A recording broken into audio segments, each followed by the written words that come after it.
जय हिंद विद्यार्थियों, मैं रामनाथ पटले इस यूट्यूब चैनल मासब जी में आपका स्वागत करता हूं। विद्यार्थियों, आज के इस कालखंड में आपकी हाल ही में संपन्न त्रैमासिक परीक्षा 2023-24 की कक्षा 11वीं अर्थशास्त्र विषय के प्रश्न पत्र का विश्लेषण करने जा रहे हैं। यह प्रश्न पत्र आपकी आगामी अर्धवार्षिक परीक्षा के अलावा वार्षिक परीक्षा की दृष्टिकोण से भी अत्यंत महत्वपूर्ण है। चूंकि यह प्रश्न पत्र लोक शिक्षण संचालनालय मध्य प्रदेश द्वारा जारी किया गया था, इसलिए पूरे मध्य प्रदेश में इसी पैटर्न में प्रश्न पूछे गए हैं। तो आज का यह वीडियो बहुत ही महत्वपूर्ण होने वाला है। सबसे पहले देख लेते हैं ब्लूप्रिंट के अनुसार प्रश्न पत्र में किस प्रकार के कितने प्रश्न होंगे। 80 अंकों का हमारा प्रश्न पत्र है, जिसमें प्रश्न क्रमांक 1 से 5 तक वस्तुनिष्ठ प्रश्न है, जिसमें सही विकल्प 6 अंक, रिक्त स्थान 6 अंक, सत्य सत्य 6 अंक, सही जोड़ी 7 अंक और एक वाक्य में उत्तर दीजिए 7 अंक के प्रश्न होंगे। इस तरह कुल 32 अंकों के हैं। प्रश्न क्रमांक 6 से 15 तक प्रत्येक प्रश्न के लिए 2 अंक आवंटित हैं। शब्द सीमा 30 शब्द है। प्रश्न क्रमांक 16 से 19 तक प्रत्येक प्रश्न के लिए 3 अंक आवंटित हैं और शब्द सीमा 75 शब्द है। प्रश्न क्रमांक 20 से 23 तक प्रत्येक प्रश्न के लिए 4 अंक आवंटित हैं और शब्द सीमा 120 शब्द है। प्रश्न क्रमांक 6 से 23 तक सभी प्रश्नों में आंतरिक विकल्प दिए गए हैं। विद्यार्थियों, वीडियो में आगे जाने से पहले आपसे आग्रह है, अगर अभी तक आपने मासब जी को सब्सक्राइब नहीं किया है तो जरूर सब्सक्राइब कर लीजिए। साथ ही बेल आइकन को भी क्लिक कर लीजिए, जिससे कि मासब जी के आने वाले वीडियोस की नोटिफिकेशन आपको सबसे पहले प्राप्त हो। तो आइए शुरू करते हैं। प्रश्न क्रमांक 1, सही विकल्प का चयन कर लिखिए। नंबर 1, निम्नलिखित में से कौन आर्थिक गतिविधि में लगा हुआ है? अ, एक किसान अपने उपभोग के लिए गेहूं उगा रहा है। ब, एक पिता अपने पुत्र के लिए पुस्तकें खरीद रहा है। स, एक व्यक्ति मंदिर जा रहा है। और द, अ एवं ब दोनों। आर्थिक गतिविधि वह है जिसमें कि आर्थिक लेन देन हो, रुपए का लेन देन हो। यहाँ पर एक किसान अपने उपभोग के लिए गेहूं उगा रहा है, जिसमें कि कोई आर्थिक लेन देन नहीं हो रहा है। लेकिन एक पिता अपने पुत्र के लिए पुस्तकें खरीद रहा है, यह आर्थिक गतिविधि है, क्योंकि यहाँ पर मुद्रा का लेन देन होता है। तो विकल्प ब सही है। दूसरा, निम्न में से कौन सी गतिविधि सभी उत्पादन विधियों का आधार है? अ, उत्पादन, ब, उपभोग, स, निवेश और द, विनिमय। तो सभी गतिविधियों का आधार है ब, उपभोग। अगला प्रश्न, जब आंकड़ों को समय के आधार पर वर्गीकृत किया जाता है तो इसे कहा जाता है? अ, स्थानिक वर्गीकरण, कालानुक्रमिक वर्गीकरण, स, गुणात्मक वर्गीकरण, द, इनमें से कोई नहीं। तो यहाँ पर सही उत्तर है ब, कालानुक्रमिक वर्गीकरण। इसे कालिक वर्गीकरण भी कहते हैं। चौथा, आंकड़ों को पंक्तियों, यहाँ मिसप्रिंट है, आंकड़ों को पंक्तियों और स्तंभों के रूप में व्यवस्थित करने की प्रक्रिया को कहा जाता है? अ, पाठ विषयक प्रस्तुतिकरण, ब, सारणीबद्ध प्रस्तुतिकरण, स, आरेखी प्रस्तुतिकरण और द, इनमें से कोई नहीं। तो सही उत्तर है ब, सारणीबद्ध प्रस्तुतिकरण। पांचवा, भारत में रेलवे की शुरुआत किस वर्ष हुई थी? तो भारत में रेलवे की शुरुआत सन 1850 से हुई थी और पहली रेलगाड़ी सन 1853 में चली थी।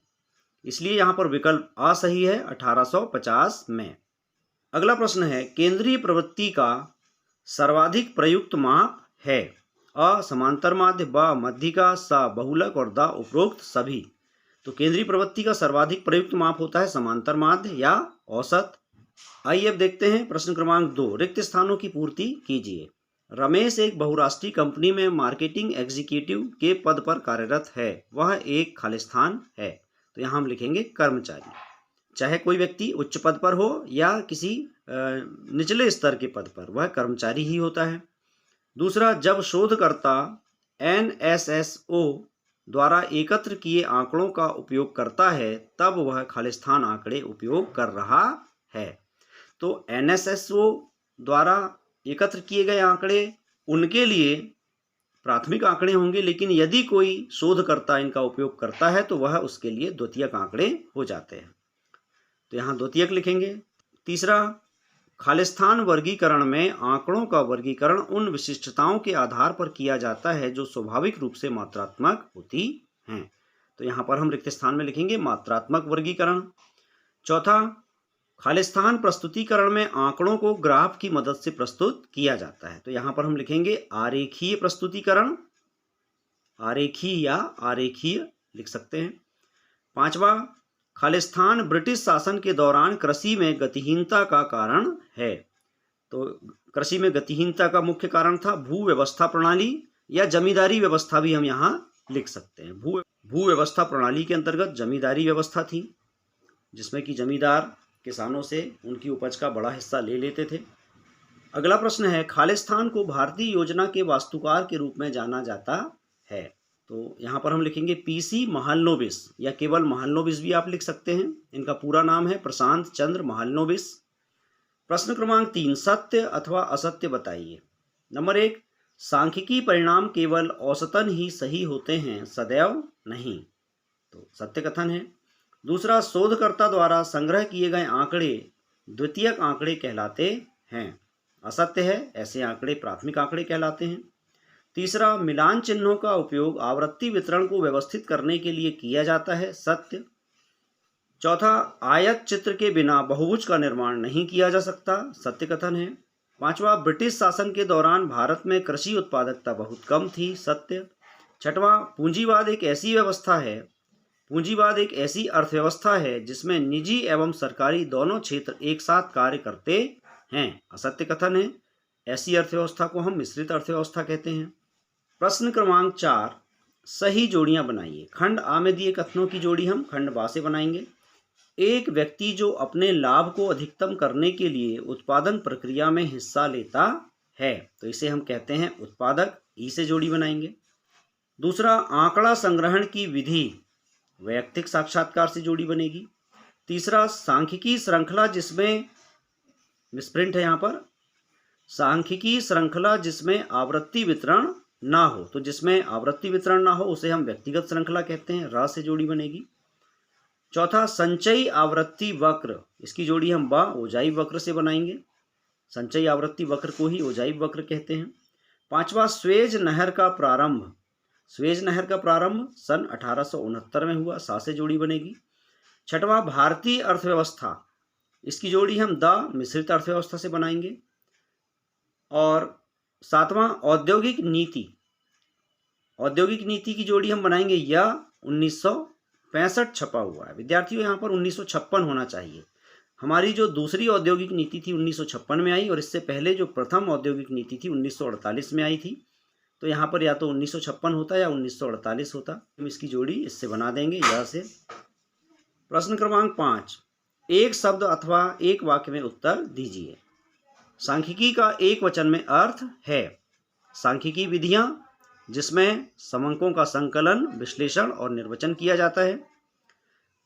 दूसरा, दो ऐसी संस्थाएं जो विभिन्न आर्थिक एवं सामाजिक मुद्दों पर आंकड़ों का संग्रहण, संसाधन एवं सारणीयन करती हैं। तो ऐसी संस्थाएं हैं NSSO, national sample survey organisation, और CSO, केंद्रीय सांख्यिकी संगठन, और RGI, registrar general of India. तीसरा, किसी एक चर का आवृत्ति वितरण कहलाता है, एक चर का आवृत्ति वितरण बारंबारता कहलाता है। चौथा, एक ग्राफ जो समयावधि पर आधारित है उसे हम काल श्रेणी वर्गीकरण या कालानुक्रमिक वर्गीकरण कहते हैं। पांचवा, वह अर्थव्यवस्था जो अपने शासकों के हितों की पूर्ति करती है कहलाती है पूंजीवादी अर्थव्यवस्था। छठवां, भारत में योजनाओं का प्रारंभ हुआ सन 1950 से। सातवां, हरित क्रांति के पहले चरण में उत्पादन मुख्यतः इन फसलों तक ही सीमित था। तो हरित क्रांति के पहले चरण में उत्पादन खाद्यान्न फसलों पर केंद्रित था, जिसमें अनाज, जिनमें गेहूं और चावल मुख्य थे। विद्यार्थियों, इस प्रकार आज के इस कालखंड में हमने त्रैमासिक परीक्षा के वस्तुनिष्ठ प्रश्नों एवं उनके सही उत्तरों की जानकारी दी। यह प्रश्न पत्र आपकी आगामी अर्धवार्षिक और वार्षिक परीक्षा के लिए भी महत्वपूर्ण है। अगले किसी कालखंड में हम शेष प्रश्नों एवं उनके उत्तरों की चर्चा करेंगे। अंत में पुनः आग्रह है, अगर अभी तक आपने चैनल को सब्सक्राइब नहीं किया है तो जरूर सब्सक्राइब कर लीजिए, साथ ही बेल आइकन को भी क्लिक कर लीजिए। तो मिलते हैं अगले वीडियो में इसी तरह परीक्षा उपयोगी जानकारी के साथ। तब तक के लिए नमस्कार, जय हिंद।